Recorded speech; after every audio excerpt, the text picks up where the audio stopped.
Welcome to Subatomic Tanvi. Hi, everyone. So today we are going to talk about quantum electric diners.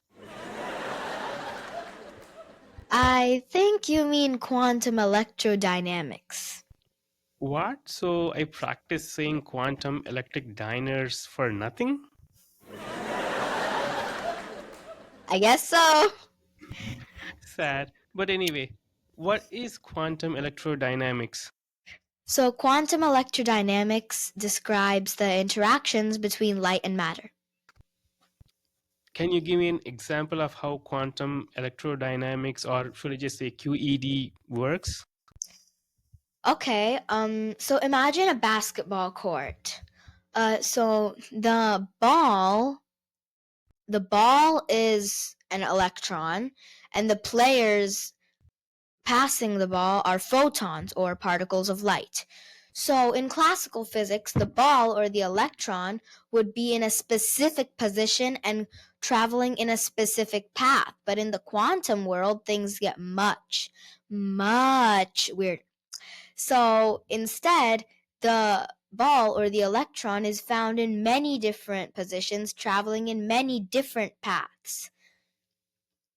And this cloud of possibilities is described by probabilities, like the electron or the ball is more likely to be found in some places rather than in others. But finally, when we measure the position and the path that the ball or that the electron is traveling in, or in this example, when we catch the ball, the whole cloud of possibilities collapses into just one possibility, which is the exact path it's traveling in and the exact position it's in. So it's like a basketball game with no rules, right? I mean, actually, there's a pretty fat rulebook. It's called the Lagrangian Density, which is a tool to, like, it basically it finds the features of QED and acts as kind of QED's rulebook.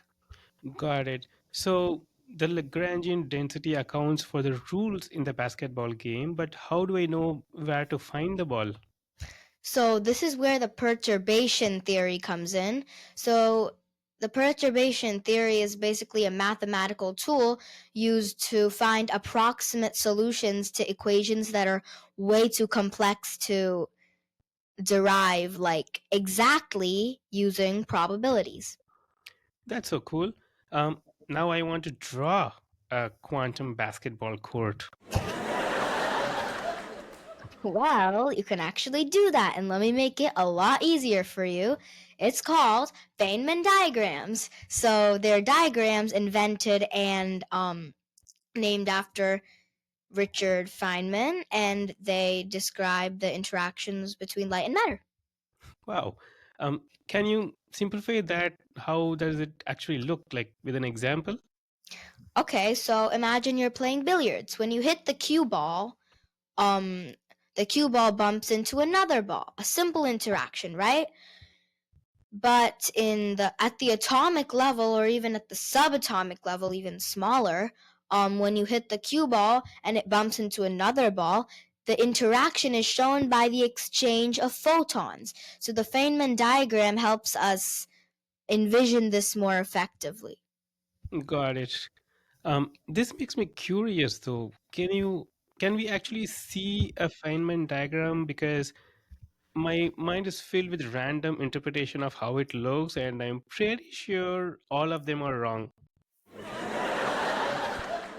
Well, okay then, let me just bring it up right now.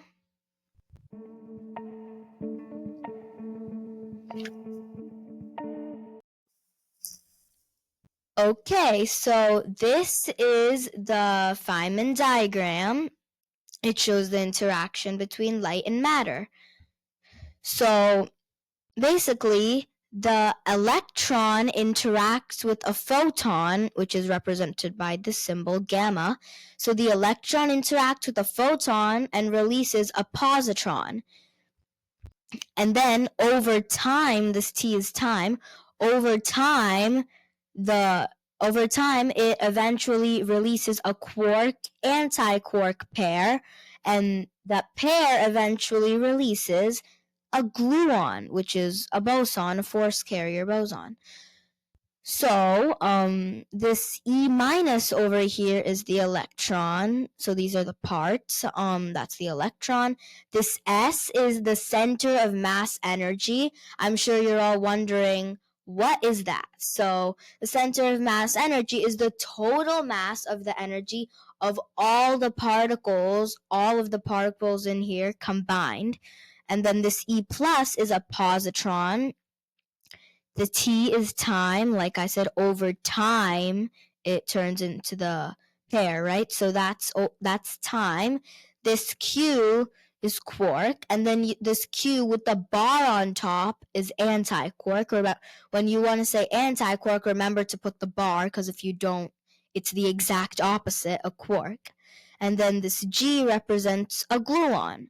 So, and then this red squiggly line over here that looks like a sine wave is a photon, like I said, is represented by this Y-like symbol called gamma.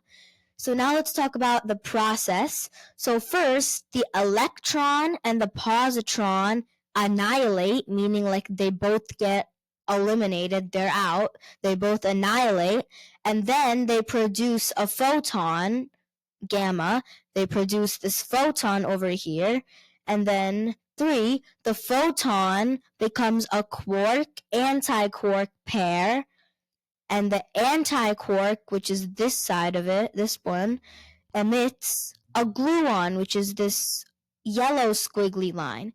So that's basically the Feynman diagram and how it works. Wow, that was fascinating.